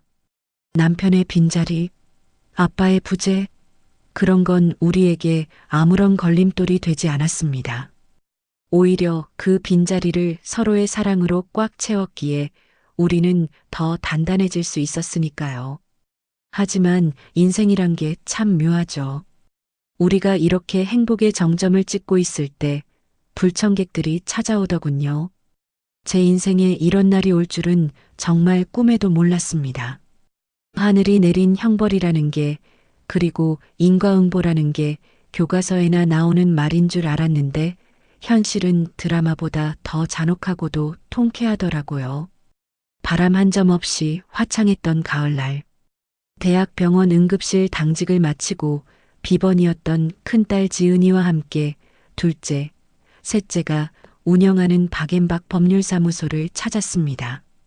딸들이 좋아하는 초밥을 잔뜩 사들고 우리 변호사님들 몸보신 좀 시켜주자며 콧노래를 부르며 들어갔죠. 사무실 문을 열자마자 세련된 인테리어와 바쁘게 움직이는 직원들의 활기찬 에너지가 느껴져서 제 어깨가 절로 으쓱해지더군요. 그런데 안내 데스크에 있던 실장님이 난처한 표정으로 달려와서 어머니 오셨어요? 근데 지금 변호사님들이 상담 중이신데 고객이 좀 진상이라 시간이 걸릴 것 같아요. 라며 말끝을 흐렸습니다. 유리병 너머로 상담실 안이 훤히 들여다보였는데 그 풍경이 참 가관이었습니다. 소파에는 팍 사가버린 노파 한 명이 죄인처럼 고개를 푹 숙이고 앉아 있고 그 옆에는 웬 껄렁한 20대 남자가 다리를 꼬고 앉아 껌을 짝짝 씹고 있더군요. 노랗게 탈색한 머리에 팔뚝에는 문신이 가득하고 상담하는 변호사 앞에서 짝다리를 짚고 있는 꼬락서니를 보니 딱 봐도 질 나쁜 양아치가 분명했습니다. 그런데 이상하게도 그 노파의 굽은 등이 자꾸만 제 시선을 잡아 끌었습니다. 낡아 빠진 몸빼 바지에 헝클어진 흰머리, 초라하기 그지없는 뒷모습이었지만 왠지 모르게 소름 끼치도록 익숙한 느낌이 들었거든요. 마치 오래전 저를 쫓아내던 그 서슬 퍼런 기운은 다 빠져나갔지만 뼈대는 남아있는 그 느낌 말이죠. 지은이도 이상했는지 엄마, 저 할머니 어디서 많이 본 것 같지 않아? 라며 고개를 갸웃거렸습니다. 그때 상담실 안에서 고성이 터져 나왔습니다. 아씨, 돈 주면 될 거 아니야. 합의금 얼마면 되냐고. 내가 깜빵 가게 생겼는데 변호사가 그것도 해결 못해? 그 껄렁한 놈이 책상을 쾅 치며 소리를 지르자 참다 못한 둘째 지수가 냉정한 목소리로 경고를 하더군요. 저는 더 볼 것도 없다 싶어서 상담실 문을 벌컥 열고 들어갔습니다. 지금 남의 사무실에서 뭐 하는 행패예요? 당장 안 나가요? 제 고함에 껌을 씹던 남자가 흠칫 놀라 쳐다봤고 고개를 숙이고 있던 노파가 천천히 몸을 돌려 저를 바라보았습니다. 그 순간 저는 심장이 멎는 줄 알았습니다. 세상에 세월이 흘러 쭈글쭈글해지고 눈밑이 검게 처지긴 했지만 그 독한 눈매만은 그대로인 사람. 바로 제 전 시어머니였죠. 시어머니는 저를 보자마자 귀신이라도 본 듯 눈이 휘둥그레지더니 입을 딱 벌리고 다물지를 못하더군요. 너 명이 아니냐? 그 목소리를 듣는 순간 옆에 서 있던 첫째 지은이의 표정도 굳어졌습니다. 어릴 때 헤어져서 얼굴조차 기억 못했던 할머니를 엄마의 이름을 부르는 목소리로 알아챈 거죠. 둘째와 셋째도 명이? 엄마 아는 사람이야? 라며 눈을 동그랗게 떴습니다. 저는 끓어오르는 분노를 꾹 누르고 차갑게 웃으며 말했습니다. 어머, 이게 누구세요? 아들 낳는 며느리 드리고 천년만년 잘 사실 줄 알았던 우리 시어머니 아니신가? 꼴이 아주 말이 아니시네요. 시어머니는 부들부들 떨리는 손가락으로 저와 제 딸들을 번갈아 가리키며 말을 잇지 못했습니다. 네가 여기가 어디라고? 아니, 그럼 이 변호사들이. 저는 시어머니 말을 딱 자르고 팩트 폭격을 날렸습니다. 네, 맞아요. 어머니가 쓸모없다고 내쫓은 그 딸년들입니다. 이쪽은 의사, 저기 앉은 두 명은 변호사. 다 내 딸들이라고요. 저희 딸들한테 무슨 일로 찾아오셨어요? 귀한 손주 자랑이라도 하러 오셨나? 그 말이 채 끝나기도 전에 시어머니는 하는 외마디 비명을 지르며 그 자리에서 뒤로 넘어가 졸도하고 말았습니다. 충격이 클만도 하죠. 쓰레기 취급하며 버렸던 손녀들이 번듯한 변호사가 되어 제 앞에 앉아 있고 쫓겨난 며느리는 사모님이 되어 나타났으니까요. 상황이 이쯤 되니 옆에 있던 양아치놈이 당황해서 할망구. 일어나 봐. 아씨, 쪽팔리게 왜 이래? 하며 쓰러진 시어머니를 발로 툭툭 건드리는 겁니다. 그 꼬라지를 보니 피가 거꾸로 솟더군요. 그때 의사인 첫째 지은이가 침착하게 나섰습니다. 비키세요. 환자 기도 확보해야 합니다. 지은이는 능숙하게 시어머니의 고개를 젖히고 맥박을 체크하더니 다리를 높여 응급처치를 했습니다. 감정 따위는 섞이지 않은 그저 눈앞의 환자를 살려야 한다는 의사로서의 본능적인 움직임이었죠. 잠시 후 시어머니가 하고 신음하며 눈을 떴을 때 가장 먼저 본 건 자신을 버렸던 손녀딸의 차갑고도 지적인 얼굴이었습니다. 정신 드세요? 혈압이 좀 높으신 것 같은데 진정하세요. 쇼크 올 수 있습니다. 지은이의 말에 시어머니는 눈물을 줄줄 흘리며 지은이 손을 잡으려 했지만 지은이는 매몰차게 손을 뿌리치고 일어섰습니다. 진료는 병원 가서 받으세요. 분위기가 수습되자 둘째 지수가 서류를 탁탁 치며 기가 막힌다는 듯 입을 열었습니다. 자, 상황 정리 좀 하죠. 이분이 저희 친할머니시라고요? 그리고 이 옆에 계신 피의자 박민호 씨가 그 상간녀 아들이라는 건가요? 그렇습니다. 그 껄렁한 양아치, 문신투성이의 남자가 바로 시댁이 저를 내쫓고 얻은 3대 독자의 핏줄, 상간녀 이미영이 낳은 아들이었던 겁니다.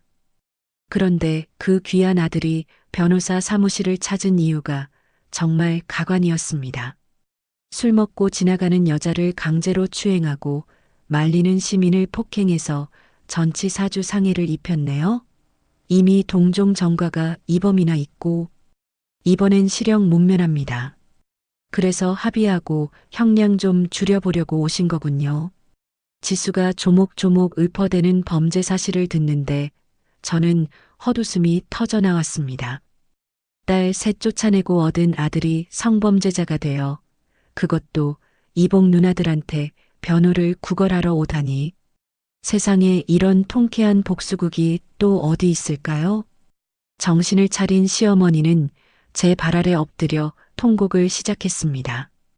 그리고 그동안 겪었던 지옥 같은 삶을 본물 터지듯 쏟아내더군요. 명희야, 내가 잘못했다. 내가 눈이 멀었지. 그놈의 여편네가 들어오자마자 나를 아주 종년 부리듯 하더라. 제 예감이 정확하게 적중했던 겁니다. 그 여자는 아들을 낳자마자 어머니, 손주 보려면 밥상 차리세요. 저는 산후조리해야 하니까 청소랑 빨래도 다 하시고요. 라며 시어머니를 하녀 취급했다고 합니다.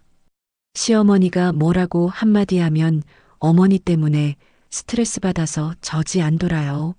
하며 아들을 볼모로 협박을 일삼았고요. 그뿐만이 아니었습니다. 그 여자는 제 버릇게 못 준다고 살림은 뒷전이고 밖으로 나돌며 춤바람이 났다고 합니다. 시어머니와 남편이 번 돈을 흥청망청 쓰다가 급기야 집안에 있던 폐물까지 몰래 빼돌려 짐을 싸서 야반도주를 했다는 겁니다. 그년이 도망가면서 뭐라고 했는지 아냐? 돈도 없는 집에 애는 짐이다. 니들이 그렇게 끔찍해하는 핏줄이니 니들이 키워라 하고 애만 덩그러니 남겨두고 갔어. 그 어린 것이 엄마 찾고 우는 게 불쌍해서 우리 아범이랑 내가 오냐오냐 키웠더니 저 사단이 났다. 시어머니는 가슴을 치며 울었지만 저는 눈곱만큼도 불쌍하지 않았습니다. 오히려 그 옆에서 짝다리 짚고 서 있는 망나니 아들놈이 더 가관이었죠. 아, 할망구. 그 얘기가 지금 왜 나와? 쪽팔리게. 그럼 당신들이 내 누나라는 거지? 그럼 잘 됐네. 가족이니까 공짜로 변호 좀 해줘요. 나 깜빵 가기 싫으니까 합의금 좀 대신 내주고. 의사 변호사면 돈 많을 거 아니야? 그 뻔뻔한 태도에 셋째 지영이가 참지 못하고 벌떡 일어나 소리쳤습니다. 이게 어디서 반말이야? 누가 네 누나야? 우리는 너 같은 범죄자 동생 둔 적 없다. 그리고 뭐? 공짜? 꿈 깨라. 우리는 성범죄자는 변호 안 한다. 당장 나가. 지영이가 보안요원을 부르려는 찰나 사무실 문이 또 한 번 열리며 누군가 헐레벌떡 들어왔습니다. 낡은 점퍼 차림에 희끗희끗한 머리, 잔뜩 구분 등. 바로 제 전남편 박진수였습니다. 어머니, 괜찮으세요? 남편은 들어오자마자 상황 파악도 못하고 허둥대다가 팔짱을 끼고 서 있는 저와 눈이 딱 마주쳤습니다. 30년 만에 재회. 한때는 사랑했고 한때는 죽도록 증오했던 그 남자의 얼굴을 보는 순간 저는 확신했습니다. 내가 이 전쟁에서 완벽하게 승리했음을. 남편은 저를 보고 그리고 제 옆에 서 있는 훌륭하게 자란 딸들을 보며 입을 다물지 못했습니다. 그의 초라한 행색과 우리 모녀의 당당한 모습이 극명하게 대비되는 순간이었죠.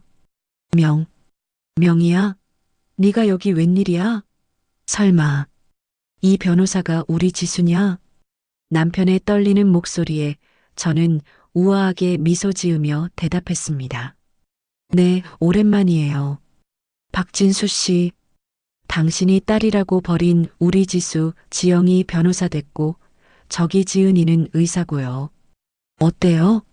당신 없이도 아주 보란 듯이 잘 컸죠? 반면 당신이 그토록 원하던 아들은 아주 훌륭한 범죄자가 되셨네요. 제 비아냥에 남편 얼굴이 시뻘개졌지만 반박할 말이 없어 입만 뻐끔거렸습니다. 그때였습니다. 사무실 밖에서 또각또각 구두 소리가 들리더니 화려한 정장을 입은 여자가 들어왔어요. 언니, 무슨 일이야? 애들한테 연락받고 왔어. 제 동생 명주, 우리 아이들의 슈퍼맨 아빠가 등장한 겁니다. 명주는 들어오자마자 시어머니와 전남편 그리고 망나니 아들을 훑어보더니 코웃음을 쳤습니다. 어머, 이게 웬 콩가루 집안 정모야? 형부, 아니 박진수 씨. 꼴이 아주 말이 아니네. 인과응보가 따로 없다더니 내 속이 다 시원하다. 명주의 등장으로 전세는 완벽하게 기울었습니다. 하지만 저들의 뻔뻔함은 여기서 끝이 아니었습니다. 당황한 기색을 보이던 전 남편은 곧이어 눈빛이 달라졌어요. 처음엔 놀라움과 후회였던 눈빛이 훌륭하게 자란 딸들의 모습을 확인하자마자 순식간에 탐욕으로 번뜩이기 시작했습니다. 야, 이 녀석들아. 내가 너희 아빠다. 아비 얼굴도 못 알아보냐? 내가 너희 키우느라 얼마나 고생했는데 이제 와서 남남 취급을 해? 기가 막혀서 헛웃음이 터져 나오더군요. 고생? 키워? 딸 셋 낳았다고 쫓아내고 양육비 한 푼 안 준 인간 입에서 나올 소리입니까? 그때 제 동생 명주가 팔짱을 끼고 비웃음을 날리며 나섰습니다. 어머, 형부? 아니, 박진수 씨. 뻔뻔한 건 여전하시네. 고생? 누가 누구를 키워요? 우리 언니랑 내가 피눈물 흘리며 키웠지. 당신이 해준 게 뭐가 있어? 숟가락 얹으려는 개수작 부리지 마세요. 아주 추해. 그러자 전 남편은 얼굴을 붉히며 고래고래 소리를 질렀습니다. 처제, 말 조심해. 내가 그때 위자료로 5천만 원 줬잖아. 그 돈으로 애들 공부시키고 먹여 살린 거 아니야? 내 돈으로 컸으면 내 덕이지. 나도 기여도가 있다고. 자식? 농사 성공했으면 애비한테도 콩고물이 떨어져야 하는 거 아니야? 세상에 인간이 어찌 저리 바닥일 수 있을까요? 5천만 원은 제 청춘을 갈아넣고 배신당한 대가로 받은 피 묻은 돈 아니었나요? 그걸 지금 생색이라고 내는 꼴을 보니 속이 뒤집어졌죠. 저는 참다 못해 앞으로 나서서 쏘아붙였습니다. 야, 박진수. 양심이 있으면 말 똑바로 해. 짐승도 안 그러겠다. 5천만 원? 그게 큰 돈인 줄 아나 본데 애 셋 키우는데 턱도 없는 돈이야. 내가 식당 설거지하고 파출부 뛰면서 뼈 빠지게 벌어서 키웠어. 네가 상간녀랑 룰루랄라 놀아날 때 우리는 곰팡이 핀 반지하 방에서 서로 끌어안고 울면서 살았다고. 이제 와서 기어도? 웃기고 자빠졌네. 제 일갈에 전 남편은 잠시 주춤하더니 이내 더 큰 목소리로 행패를 부리기 시작했습니다. 시끄러워. 어쨌든 내가 씨를 줬으니 태어난 거 아니야. 핏줄은 못 속이는 법이야. 너희들 지금 돈도 많이 벌겠네. 그럼 늙고 병든 아비 부양해야지. 부양 의무란 게 있어. 나 지금 몸도 성치 않고 돈도 없다. 민호 합의금도 너희가 해결하고 나한테 생활비도 좀 대라. 아주 점입가경이었습니다. 자식 버린 애비가 이제 와서 부양 의무를 운운하다니 법을 몰라도 너무 모르는 무식한 발언이었죠. 그때였습니다. 둘째 지수가 책상 위에 있던 두꺼운 법전을 쾅 하고 내려놓으며 차가운 미소를 지었어요. 아, 부양 의무요? 민법 좀 아시나 봐? 근데 번지수 잘못 찾으셨네요. 제가 친절하게 법률 상담 좀 해드릴까요? 지수는 법전을 펼쳐 보이며 또박또박 읊기 시작했습니다. 첫째, 민법상 부양 의무는 직계혈족 및 그 배우자 간에 존재하지만 부모가 자녀를 유기하거나 학대하는 등 부모로서의 의무를 저버린 경우에는 그 의무가 제한되거나 면제될 수 있습니다. 당신은 우리를 낳기만 했지 양육비 한 푼 안 주고 30년 동안 연락 한 번 없었죠? 이건 명백한 유기입니다. 지수의 눈빛이 서슬 퍼렇게 빛났습니다. 둘째, 만약 부양료 청구 소송 거신다면 환영합니다. 제가 승률 100%로 아주 박살을 내드릴 테니까요. 대신 각오하세요. 저희는 그동안 밀린 과거 양육비 청구 소송 들어갈 겁니다. 30년치 양육비에 이자까지 합치면 얼추 계산해도 5억은 넘겠네요. 민호 합의금 낼 돈도 없으시다면서 5억 있으세요? 없으면 조용히 입 다물고 꺼지세요. 지수의 완벽한 팩트 폭격에 전 남편은 꿀먹은 벙어리가 되어 입만 뻐끔거렸습니다. 첫째가 비릿한 웃음을 지으며 말을 받았습니다. 그리고 아까부터 자꾸 아빠 타령하시는데 번지수 잘못 찾으셨다니까요. 우리한테 아빠는 따로 있어요. 전 남편의 눈이 휘둥그레졌습니다. 뭐? 아빠가 따로 있어? 네 엄마 재혼했냐? 하며 저를 쳐다보는데 정말 기가 막혀서 말이 안 나오더군요. 그때 셋째 지영이가 쐐기를 박았습니다. 아니요, 엄마는 재혼 안 했죠. 하지만 우리한텐 세상에서 제일 멋진 아빠가 있었어요. 비 오는 날 우산 들고 학교 앞에 와주던 아빠, 자전거 가르쳐주던 아빠, 졸업식 날 꽃다발 들고 제일 크게 손 흔들어주던 아빠. 그게 누군지 아세요? 세 딸의 시선이 동시에 한 곳을 향했습니다. 바로 제 동생 명주였습니다. 딸들은 약속이나 한 듯 한 목소리로 외쳤습니다. 우리 아빠는 이모였어요. 그 순간 사무실에 정적이 흘렀습니다. 명주의 눈시울이 붉어지더니 굵은 눈물방울이 툭 하고 떨어졌어요. 30년 동안 이모라는 이름으로, 때로는 아빠라는 이름으로 청춘을 다 바쳐 조카들을 키워낸 지난 날들이 주마등처럼 스쳐 지나갔겠죠. 저 역시 가슴이 벅차올라 목이 메었습니다. 그래, 이게 정답이다. 낳았다고 다 부모가 아니다. 사랑으로 키우고 지켜낸 사람이 진짜 부모다. 딸들의 당당한 모습에 전 남편은 기가 죽어 어깨가 축 늘어졌습니다. 그런데 그 와중에도 눈치 없는 망나니 아들 박민호가 끼어들더군요. 아, 누나들. 왜 그래, 진짜. 가족끼리 좀 돕고 살자는데. 나 이번에 들어가면 진짜 못 돼요. 합의금 좀 줘봐요. 돈 많다며. 나중에 내가 성공해서 갚을게. 나 좀 살려줘요. 정말 피는 못 속인다고 그 애비의 그 아들이었습니다. 뻔뻔함이 유전인가 봅니다. 지은이가 그 꼴을 보다 못해 한마디 던졌습니다. 너 정신 차려. 세상에 공짜는 없어. 네가 저지른 죄, 네가 달게 받아. 우리는 너 같은 동생 둔 적 없으니까 누나 소리 집어치우고. 성공? 범죄자가 무슨 성공이야.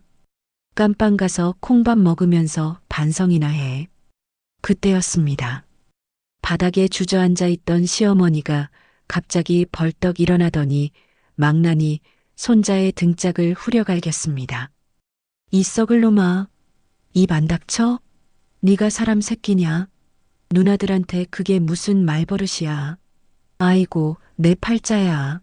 내가 저런 걸 귀한 손자라고 오냐오냐 키웠으니 천벌을 받는 게지. 시어머니는 가슴을 치며 통곡했습니다. 명희야, 내가 잘못했다. 정말 잘못했다. 그년이 아들 가졌다고 널 내쫓았을 때 천벌 받을 줄 알았으면 안 그랬을 텐데. 저 화상들이랑 살면서 하루도 편할 날이 없었어. 너희들은 참 잘 컸구나. 정말 대견하다. 내가 무슨 염치로 너희를 보겠냐. 시어머니의 뒤늦은 후회와 눈물. 하지만 이미 엎질러진 물이었습니다. 그 눈물이 진심인지 아니면 궁지에 몰린 악어의 눈물인지 알 수는 없지만 제 마음속 응어리가 조금은 풀리는 것 같더군요. 30년 전 저를 내쫓으며 비웃던 그 당당함은 온데간데없고 초라하게 늙어버린 노파만이 남아있었으니까요. 저는 시어머니를 내려다보며 차분하게 말했습니다. 어머니, 늦었어요. 후회는 아무리 빨라도 늦는 법이라잖아요. 저희는 이미 행복하게 잘 살고 있으니 걱정 마세요. 그리고 다시는, 정말 다시는 저희 앞에 나타나지 마세요. 그게 어머니가 저희한테 해줄 수 있는 마지막 도리예요. 그때 보안 요원들이 들어왔습니다. 지영이가 인터폰을 눌렀던 모양입니다. 여기 이분들 업무 방해로 신고할까요? 아니면 조용히 내보낼까요? 지영이의 말에 전 남편과 시어머니 그리고 망나니 아들은 사색이 되었습니다. 전 남편은 마지막 발악으로 소리쳤습니다. 그래, 내가 간다. 가, 독한 년들, 피도 눈물도 없는 것들, 잘 먹고 잘 살아라.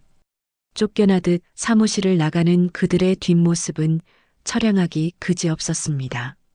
엘리베이터 문이 닫히는 순간 저는 확신했어요. 내가 이겼다. 조강지처와 딸을 버린 대가를 혹독하게 치르는 저들을 보며 나는 비로소 내 인생의 진정한 승리자가 되었다고. 30년 전 갓난쟁이를 업고 쫓겨나던 그날의 서름이 완벽하게 씻겨 내려가는 기분이었습니다. 그날 저녁 우리는 축배를 들기로 했습니다. 딸들이 예약해둔 한강이 내려다 보이는 고급 레스토랑으로 향했죠. 창가 자리에 앉아 붉게 물드는 노을을 바라보며 와인잔을 부딪혔습니다. 자, 건배. 우리 가족의 완벽한 승리를 위하여. 위하여. 와인 한 모금의 취기가 도는지 명주가 얼굴을 붉히며 말했습니다. 언니, 나 오늘 좀 취하고 싶다. 애들이 이모가 아빠야 하는데 나 진짜 심장 멎는 줄 알았어. 내가 헛살지는 않았구나 싶어서. 그러자 지은이가 가방에서 작은 상자 하나를 꺼내 명주 앞에 내밀었습니다. 이모, 이건 우리 셋이 준비한 선물이야. 열어봐. 명주가 떨리는 손으로 상자를 열자 그 안에는 반짝이는 자동차 키 하나가 들어 있었습니다. 로고를 보니 명주가 20대 때부터 입버릇처럼 말했던 드림카, 바로 그 브랜드의 빨간 스포츠카 키였죠. 어머, 얘들아, 이게 뭐니? 설마. 이모, 기억 안 나? 나중에 돈 많이 벌면 빨간 스포츠카 사준다고 했잖아. 이제 우리 뒷바라지 그만하고 이 차 타고 멋지게 즐겨. 이모 인생은 이제부터 시작이야. 명주는 키를 부여잡고 엉엉 울음을 터뜨렸습니다. 저도 눈물이 나서 혼났습니다. 동생이 흘린 땀과 눈물이 보상받는 것 같아서, 그리고 우리 딸들이 이렇게나 속 깊게 자라준 게 고마워서요. 분위기가 무르익을 무렵 명주의 핸드폰이 징징 울렸습니다. 액정에 뜬 이름을 보고 명주가 당황하며 핸드폰을 뒤집어 엎더군요. 제가 곁눈질로 보니 김 팀장이라고 적혀 있었습니다. 누구야? 왜 안 받아? 남자야? 제가 짓궂게 묻자 명주가 손사래를 쳤습니다. 아니야, 회사 후배야. 자꾸 업무 때문에 귀찮게 하네. 그때 옆에 있던 지수가 능글맞게 웃으며 말했습니다. 에이, 이모. 거짓말하지 마. 내가 다 들었어. 저번에 통화할 때 팀장님, 주말에 뭐 하세요? 하던데? 그 연하남 맞지? 회사에서 능력 있고 훈훈하기로 소문난 그 김 팀장. 명주의 얼굴이 홍당무처럼 빨개졌습니다. 어머 얘, 모르는 게 없네 이 기집애. 아니 그냥 밥이나 한번 사달라고 해서. 밥을 왜 사달래? 관심 있으니까 그렇지. 이모, 튕기지 말고 받아줘. 김 팀장님 꽤 괜찮다며. 명주는 어머 얘. 귀찮게 증말하면서도 입꼬리가 귀에 걸려 내려올 줄을 몰랐습니다. 그 모습을 보니 제 마음이 다 설레더군요. 평생 언니와 조카들 뒷바라지하느라 연애 한번 제대로 못 해본 내 동생. 이제야 진짜 봄날이 찾아오는구나 싶어서요. 야, 김명주. 가라가. 네 봄날은 이제 시작이다. 빨간 스포츠카 타고 데이트하러 가. 우리는 배꼽을 잡고 웃었습니다. 레스토랑 안이 떠나가라 웃음소리가 울려 퍼졌습니다. 남자 없이 여자 다섯이서, 아니, 이제는 훈훈한 연하남까지 더해질지도 모르는 우리 가족. 세상 부러울 것 없는 밤이었습니다. 식사를 마치고 나오니 식당 앞 발레 파킹 구역에 번쩍이는 빨간색 오픈카가 대기하고 있었습니다. 딸들이 미리 준비해둔 서프라이즈였죠. 명주는 차를 쓰다듬으며 감탄사를 연발했습니다. 세상에, 진짜 내 차야? 언니, 나 꿈꾸는 거 아니지? 꿈 아니야. 얼른 타. 오늘 드라이브 한번 시원하게 하자. 명주가 운전석에 앉고 제가 조수석에 탔습니다. 세 딸은 뒤따라오는 지은이의 고급 세단에 나누어 탔고요. 자, 출발합니다. 꽉 잡으세요. 엔진 소리가 웅장하게 울리고 명주가 엑셀을 밟자 차가 미끄러지듯 도로 위를 달리기 시작했습니다. 뚜껑을 여니 밤 공기가 시원하게 뺨을 스치고 머리카락이 바람에 흩날렸죠. 뒤를 돌아보니 딸들이 탄 차가 우리를 호위하듯 따라오며 라이트를 깜빡거렸습니다. 마치 여왕님의 행차를 호위하는 근위병들처럼요. 우리는 해안도로를 향해 질주했습니다. 끝없이 펼쳐진 밤바다 위로 달빛이 부서지고 파도 소리가 음악처럼 들려왔죠. 명주가 한 손으로 핸들을 잡고 다른 한 손으로는 제 손을 꼭 잡으며 말했습니다. 언니 행복하다. 그치? 그래, 명주야. 너무 행복하다. 우리 진짜 잘 살았다. 지난 세월이 주마등처럼 스쳐 지나갔습니다. 계모의 구박을 피해 도망치던 10살, 9살의 꼬마들. 서울역 앞에서 부둥켜 안고 울던 자매. 남편에게 배신당하고 쫓겨나던 비참했던 날들. 그리고 악착같이 버텨낸 오늘. 그 모든 순간이 이 행복을 위한 밑거름이었다고 생각하니 가슴이 벅차올랐죠. 백미러로 뒤따라오는 딸들의 차를 보며 저는 생각했습니다. 우리가 서로를 포기하지 않고 지켜냈기에 오늘 같은 기적을 만날 수 있었던 거라고요. 언니, 저기 봐. 별똥별이야. 명주가 가리킨 밤하늘에 별 하나가 긴 꼬리를 그리며 떨어지고 있었습니다.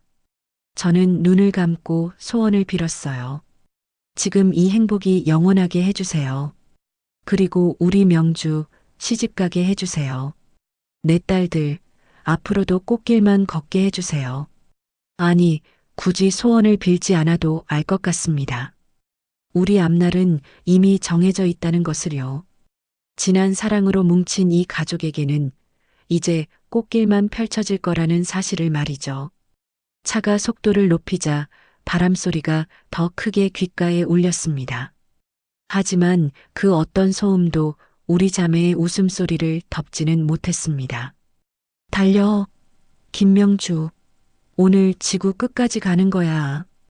우리는 환호성을 지르며 어둠을 뚫고 빛을 향해 나아갔습니다.